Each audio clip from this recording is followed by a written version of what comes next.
Oh, hi, everybody. This is John sitting with, Dan? and we're doing something different. We're starting a new sort of series today. This is going to come out about once a week until we're out of material, if that ever happens. And it's all about Dan's models. So I know about this a little bit. Why don't you go ahead and talk about these a little bit? These are the TSG Railroad, obviously fictitious railroad, GP engines that I painted. These are N-scale models. And we've got a GP7, number 15, and a GP30, number 25. And I just wanted to show these and talk about them a little bit. They're both Atlas models. They both have DCC installed. And I did the paint jobs on both of them. I used microscale decals, and I painted them with polyscale paints, which unfortunately have been discontinued. So if I ever want to do any more of these, I'm not sure what I'll do about the Atlantic Coastline Purple, which is the purple color. Black's easy enough. But interestingly enough, even though the paint is from the same bottle, the GP30 turned out a little bit lighter than the GP7, so I'm not sure why that happened. Could it be the underlying coat? Were they both primed with the same color, or probably? It's been several years since I painted these, so I don't remember what I used as a primer, but I usually either use white or a very pale gray. That kind of thing happens in reality anyway, because sometimes one engine will weather a little bit differently than another or whatnot. Yeah. But so I talk about them. This one is pretty much straight out of the box, the GP30. I don't think I did any modifications to it. The GP7 is also, except I think this is an aftermarket horn on the cab. I noticed that the 30 is the Operation Lifesaver unit. Yeah, I stole those Operation Lifesaver decals from some microscale sheet. I don't remember which one now. But I had them, so I figured, well, why not? Yeah, it's nice to know that our TSG Railroad is socially conscious that way, wanted to raise awareness of not being stupid around the tracks. Yeah, and these are just the TSG is from one of their alphabet sets, as are the numbers, and the barricade stripes. You can also get those as a separate item in multiple colors from microscale. So I just bought white ones and cut them to fit. Yeah, I like the barricade stripes. That's really cool. Yeah, well, you got to have good visibility at grade crossings, for safety. Yeah.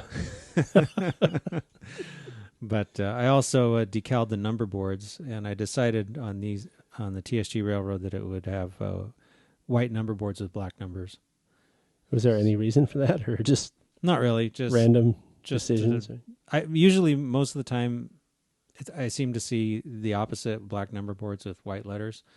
So I figured, well, I mean, this is not unheard of by any means. There's a lot of trains that look like that, but I figured I'd just do that.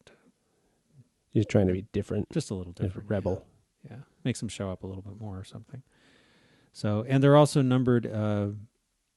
I also came up with a numbering scheme for the TSG Railroad equipment. And since it's a short line is how I envision it. And they don't have that many locomotives. So they're all numbered in the under, like from 1 to 99, basically. 15 is because John's birthday's on the 15th. Oh. Right. And 25 is because my birthday's on the 25th. Oh, okay. It works for me. So yeah, that was that's how I came up with those. So there's no sound, but they do run pretty well. You said these are Atlas, right? Yeah, they're Atlas models. Yeah, that's really good. I mean, especially for N scale. Usually they seem a lot chunkier than that. Yeah, no, the GP7 and GP9 that Atlas makes are actually really nice models. They got good performance too. It's kind of amazing because I grew up in the bad old days of N scale, when anything in N scale ran kind of poorly at best, and now to have stuff that runs this well is pretty cool. Yeah. So this one also has Microtrains couplers on it. The GP30 doesn't. It still has I think they're Accumates or something that came with it. All right. Well, let's get the 30 on here and see this thing. Yeah. See, now those number boards seem a lot brighter than the. Yeah, and one thing I don't like about this that I would probably try to fix eventually is that the cab lights up when the light comes on.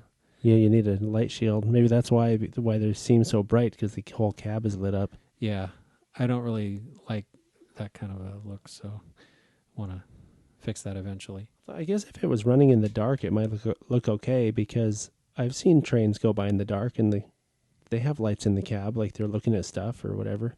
They don't drive in the dark like cars generally. Yeah, sometimes, but I just hate it that it's dependent on the headlight. Although, in HO I do make sure everything's separate, but in N scale they're so much smaller. It's harder to do that. Yeah. So what will you show us next week? Well, next week I thought I'd show the TSG Railroad SD series locomotives. Wow, can't wait.